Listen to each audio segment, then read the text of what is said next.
Las Vegas to the National Rodeo Finals.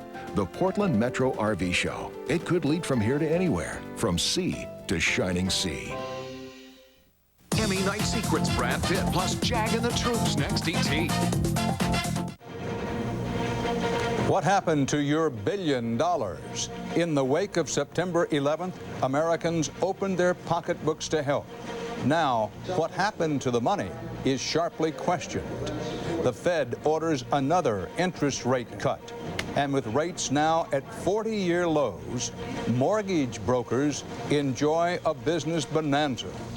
On the war front, more confident claims that we are months, not years, away from securing big goals.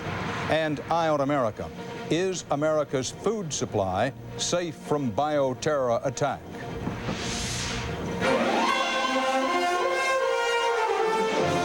This is the CBS Evening News with Dan Rather reporting from CBS News headquarters in New York. Good evening. The terrible events of September 11th were a staggering blow for Americans, but in the aftermath of great tragedy, the fundamentally generous American character came to the fore. Now, almost 2 months after thousands of families were so suddenly stricken by terrorist mass murder, there are growing questions about what became of the countless donations that flooded into the coffers of charities and relief groups. CBS News Chief Washington correspondent Bob Schieffer begins our coverage. When Americans heard of the attacks, they responded with unprecedented generosity. More than $1.2 billion poured into national charities. A telethon brought in $150 million. A Madison Square Garden concert, $30 million. More than half the money raised, $564 million, went to the Red Cross. But today, Congress was told that red tape, bureaucratic disorganization, and in the case of the Red Cross, a decision to use it for other things, has kept most of the money from getting to victims. Russa Steiner, who lost her husband in the attack, described a nightmare of complications to get $2,400 in relief funds. That is, until she decided to tell her story to Congress. This afternoon, shortly before this hearing, Russa Steiner was presented with a check in the amount of $27,507.12. Red Cross officials say $121 million of the $564 million they raised did go directly to victims. But their decision to set aside more than half the fund for other needs really set off Congress. That's not what the people opened their hearts and their wallets for. It was for the families, and they open it for now. If you thought we'll do it on September 11th, on the heels of September 11th, and open up the gates and put out for everything we ever needed, then I think you took advantage of a very tragic situation. We did it very specifically for these events and their aftermath. We specifically, repeatedly communicated that this was also about preparing for terrorism. Congress is uneasy about what it could or should do about all of this, but the clear point of this hearing was when people give money, it should go to where they think it's going, and fast. Dan? Bob Schieffer reporting live from Capitol Hill. Far from today's congressional hearings, there are others who wait. The other orphans and widows of September 11th who lost so much and had no opportunity to tell Congress their stories. CBS's Lee Cowan reports on the pain and the plight of one of them. On the day that Barbara Minervino went to pick up her husband's urn and the flag that will soon be put on the mantle, this will be a symbol of him for us in the future. She found herself again putting the pain aside to deal with the paperwork instead. And telephone bill and drug bills. Her husband, Lou Minervino, was the sole breadwinner of the family. He paid the bills, dealt with the mortgage, handled the car payments, until September 11th. That's the certificate of marriage and the marriage license. Now she's on her own, taking care of her 2 daughters and her elderly father at home. Oh, I paid this today. And faced with the unsettling prospect of having to sell her house if there's any hope of a financial future. I am now mommy, daddy, and everybody else. I'm the breadwinner, and unfortunately, I can't work, so I have to find other ways. Those other ways are donations coming from more than 180 different organizations. But finding the money from the millions already collected has now become her second full-time job. How much time would you say you spend going through paperwork associated with trying to get some? 4 hours a day. 4 hours a day? 4 hours a day. I'm either on the phone or on the internet or doing paperwork.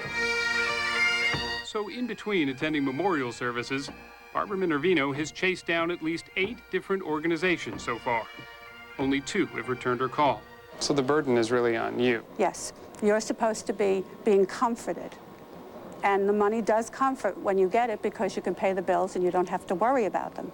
But you have to seek every dollar you get, and it's almost like begging. After losing her husband, fighting for her family's survival now means fighting for her dignity, too.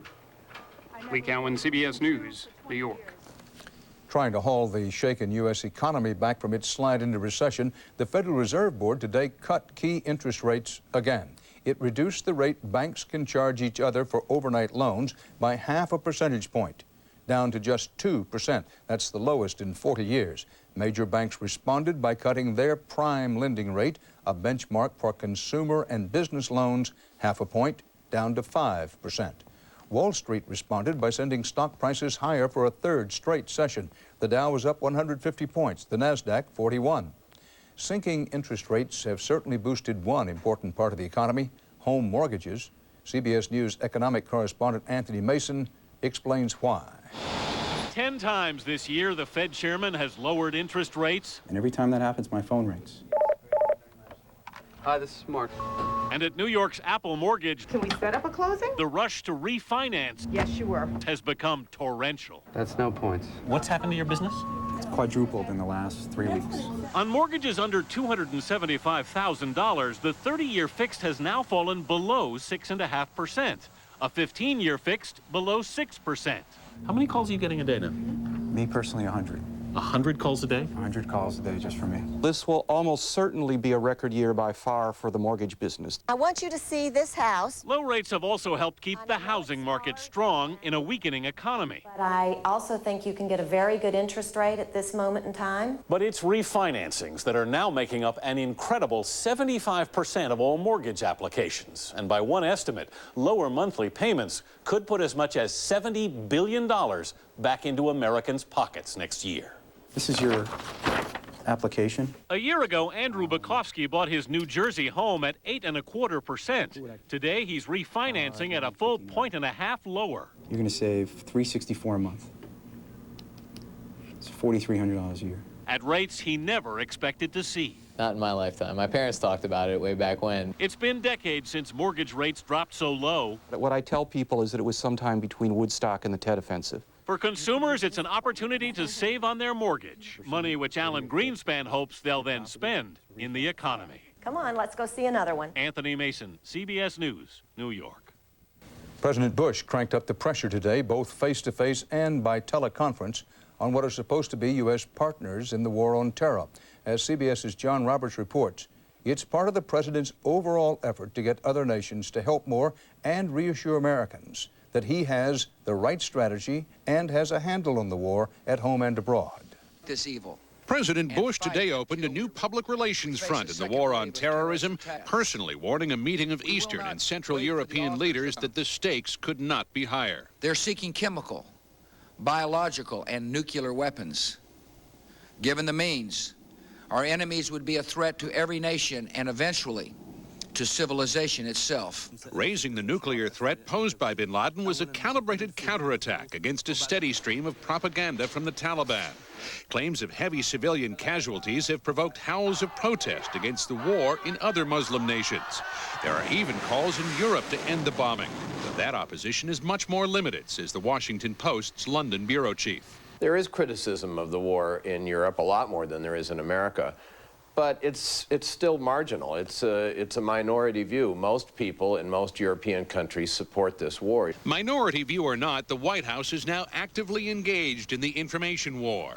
A new communications center in Washington monitors Taliban claims and instructs satellite offices in both London and Pakistan to immediately counter with the American perspective.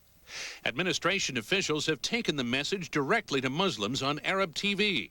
When bin Laden released his latest videotaped message last weekend, an Arabic-speaking State Department official instantly appeared on Al Jazeera television to discredit it. With the Muslim holy month of Ramadan approaching, the president is aggressively working to shore up support for the war in Afghanistan. A meeting tomorrow at the White House with British Prime Minister Tony Blair is meant to show European solidarity. The White House has even hired a former Madison Avenue executive to create an advertising campaign for the war aimed directly at Muslims. Dan? Our chief White House correspondent, John Roberts. One coalition member, Germany, today pledged up to 3,900 troops for the war on terror, including special forces, a medical unit, air transportation, and naval forces, but no regular German ground troops. If they're actually sent to the war zone, it would be the biggest German military deployment since World War II. It remains to be seen when or if large numbers of U.S. or coalition ground troops actually move into Afghanistan. As CBS News national security correspondent David Martin reports tonight, military planners are giving U.S. pilots more time to hit Taliban troops from above, while opposition forces, such as they are, watch and wait. American bombs exploding on the Taliban front lines are now a daily sight. But the foreign minister of the anti-Taliban forces in northern Afghanistan says there must be still more bombing before his troops can begin a ground campaign. More concentrated, intense bombing in the front lines would create a situation where major or more visible victories could be achieved. The anti-Taliban forces claim to have captured a few key villages in the north, but U.S. officials say there is still nothing that could be called an offensive. If it takes 2 more months, that's fine. We talk about fighting in the winter. We are now dropping supplies to opposition forces, both in terms of ammunition, food, blankets, and importantly, winter clothing. It's a different story in the South, which is the heartland of the Taliban.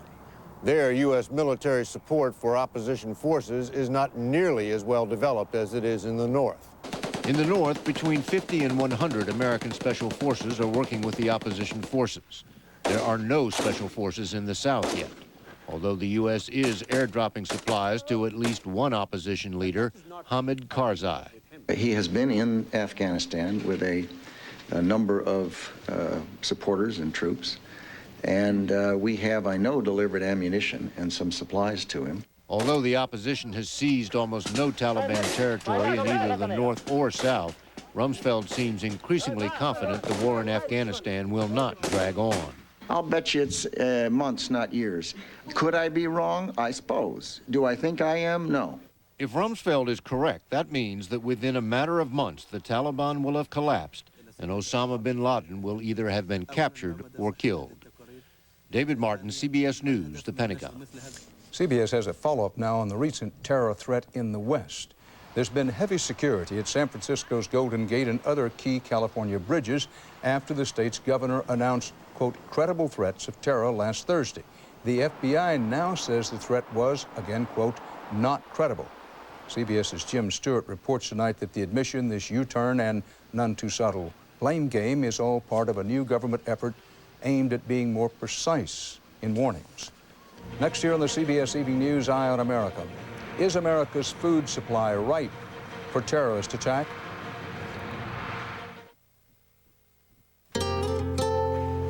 It seems like only yesterday. When I started skating at 8 years old, I never thought I'd experience the thrill of winning a medal. With all the great memories has come another thing I thought I'd never experience, the pain of osteoarthritis. Vioxx is here, a prescription medicine for osteoarthritis pain. With one little pill a day, Vioxx can provide powerful 24-hour relief. Vioxx specifically targets only the COX-2 enzyme, a key source of arthritis pain. People with allergic reactions, such as asthma, to aspirin or other arthritis medicines should not take Vioxx. In rare cases, serious stomach problems, such as bleeding, can occur without warning. Tell your doctor if you have liver or kidney problems. For more information, talk to your doctor about once daily Vioxx for the relief of osteoarthritis pain. Perhaps my biggest victory is to be able to plan my day around my life instead of my pain. Ask your doctor if Vioxx is right for you. Vioxx, for everyday victories.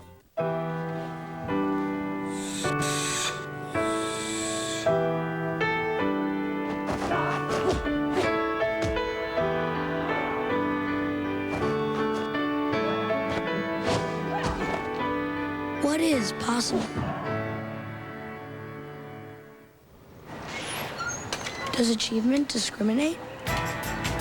Or does it open its doors to everyone?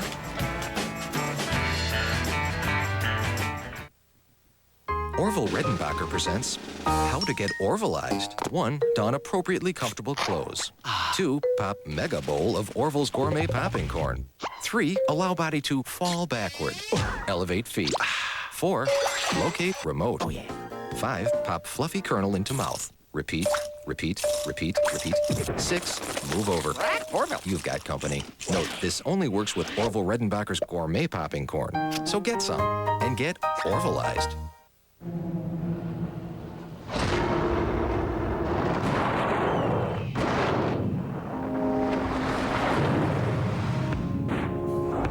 This is Silverado Heavy Duty. Available with the new Duramax diesel. The most powerful diesel you can get in a pickup. Silverado Heavy Duty. More truck from Chevy.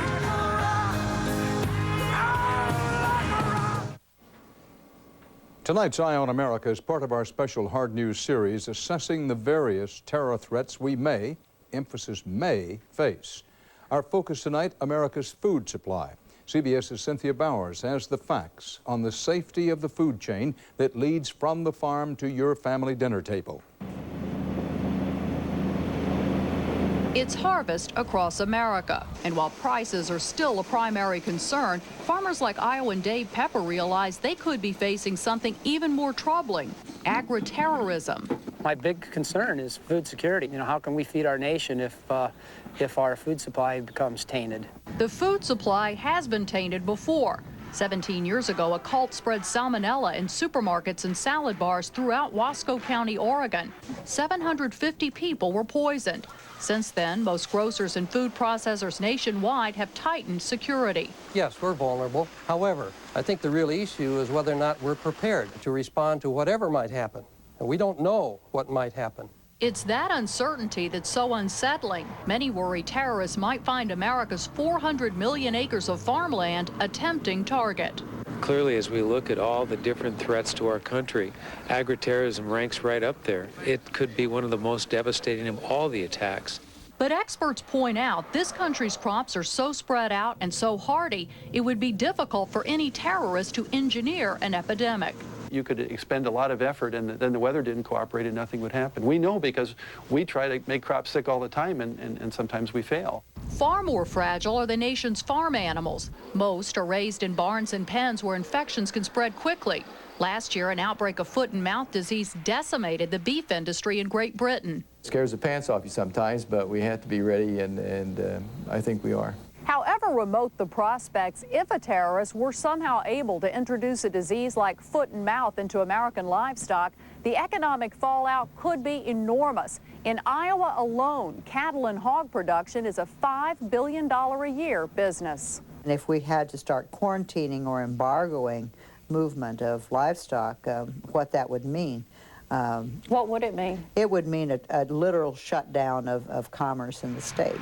To prevent contamination, Dave Pepper grows his own feed, disinfects himself before entering his hog pens, and keeps strangers off his property. We can't spend our life out at the end of the lane guarding the driveway. When it comes right down to it, there's only so much we can do. That may be true, but Iowa's farmers are now unlikely soldiers in the war against terror, defending their farms and the nation's food supply. In Boone, Iowa, I'm Cynthia Bowers for Eye on America. The Postal Service is expanding its arsenal in the home front war against anthrax attacks. It is adding a second facility to zap and sterilize mail and says it will not seek a rate increase. FBI investigators had little progress to report to Congress today. Bottom line, the anthrax has not been linked to any registered source. 7,000 suspect letters have been analyzed, and hoaxes are hindering investigators. Also at the Capitol, the Ford House Office building reopened after an anthrax cleanup, but at the closed and contaminated Hart building, home base for half the Senate, the government isn't so sure now that it's safe to fill the whole complex with anthrax-killing gas. Still ahead on the CBS Evening News, why these Pakistanis say they want to go to Afghanistan to fight for the Taliban. Airport security. It's been nearly 2 months since the attacks. Have some of the most glaring loopholes been closed? Is flying safer since September 11th? Tomorrow, Eye on America examines the facts and takes a hard look at what's been done and what hasn't on the CBS Evening News with Dan Rather.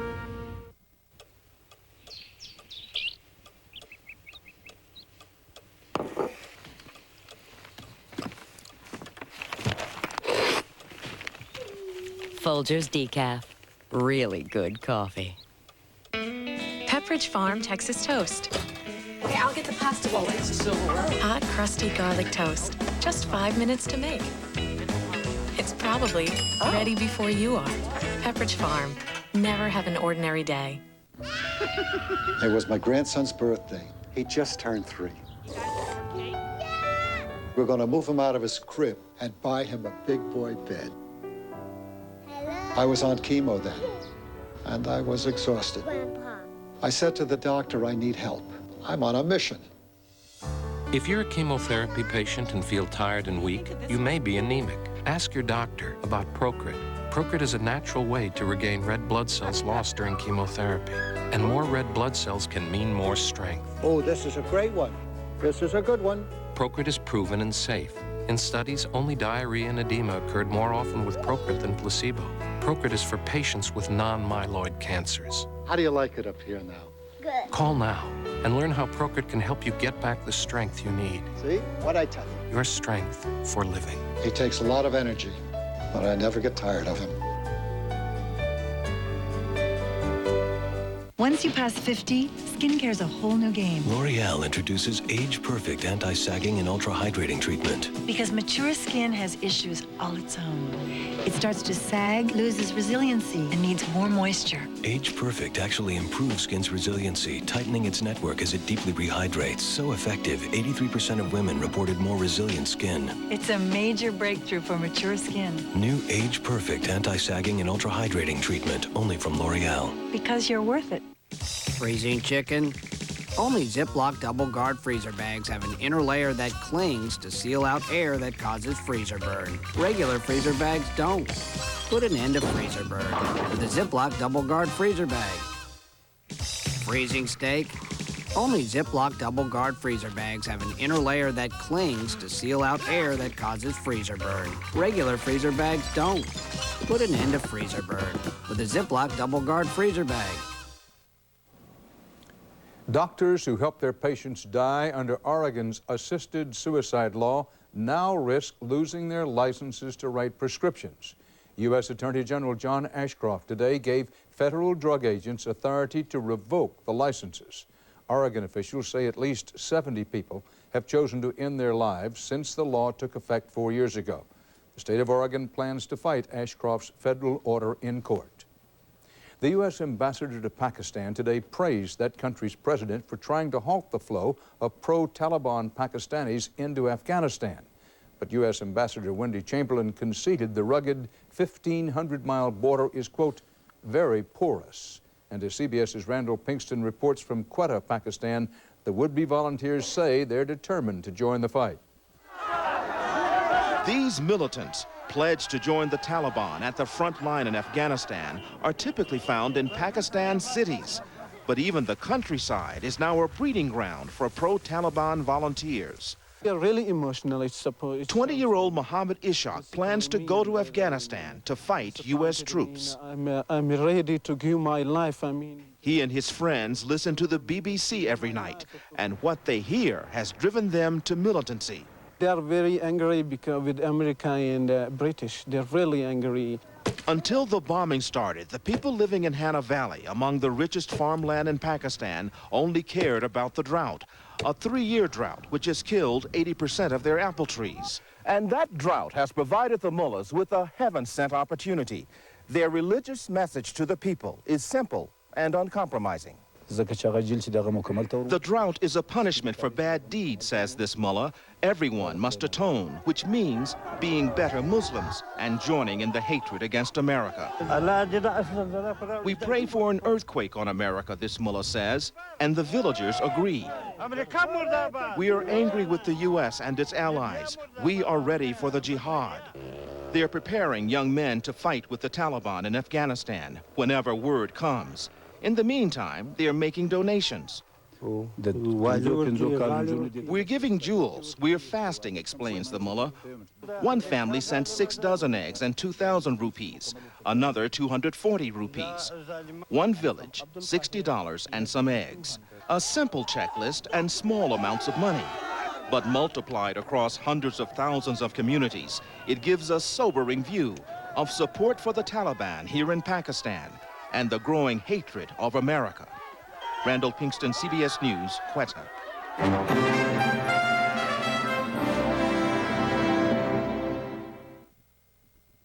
Just when it seems like life couldn't get any better, your whole world can turn upside down. But if you're a Farmers Insurance customer, you can call our new Help Point service the moment it happens. We can answer the questions you can't. Farmers Help Point is here to care and really take care when you need it most.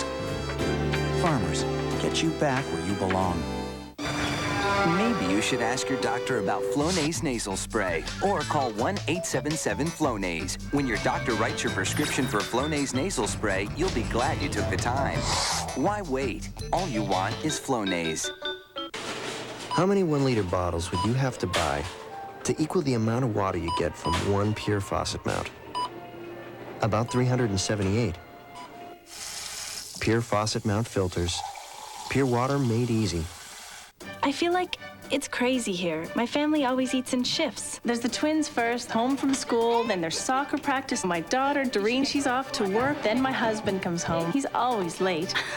Thank goodness I found this new kind of dinner roll from Pillsbury. From the freezer. I just take out what I need, 2 or 10, throw them in the oven, and bake them up in minutes. It's perfect because I have everything ready whenever they decide to show up. Authentic home-baked classics. In the freezer. I don't know what I'd do without them. Freezing chicken? Only Ziploc double guard freezer bags have an inner layer that clings to seal out air that causes freezer burn. Regular freezer bags don't.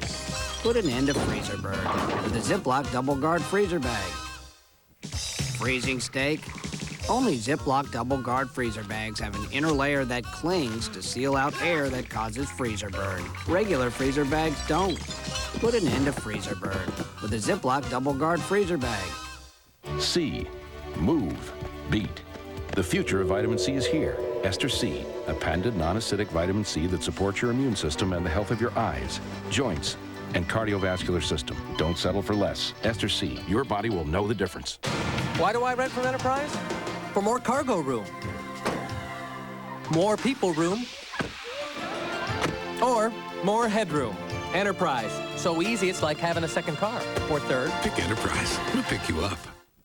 Is it unfair? Postal vehicles aren't paying their city parking tickets. Wait till you hear what they owe the city of Portland at 6. It's Election Day 2001, the first since the attacks on America. We go to the polls to build the future of freedom and democracy. In today's races, Democrats had hopes of picking up 2 key Republican-held governorships in Virginia and New Jersey, and dozens of cities were choosing mayors, including Atlanta, Boston, Detroit, Houston, Miami, and Seattle. And, of course, the race to succeed Rudy Giuliani as mayor of New York. But you don't need to be anywhere near New York's ground zero to feel the importance of this election day. Part of our world tonight. For the CBS Evening News, Dan Rather reporting. See you again tomorrow night, right here. Good night.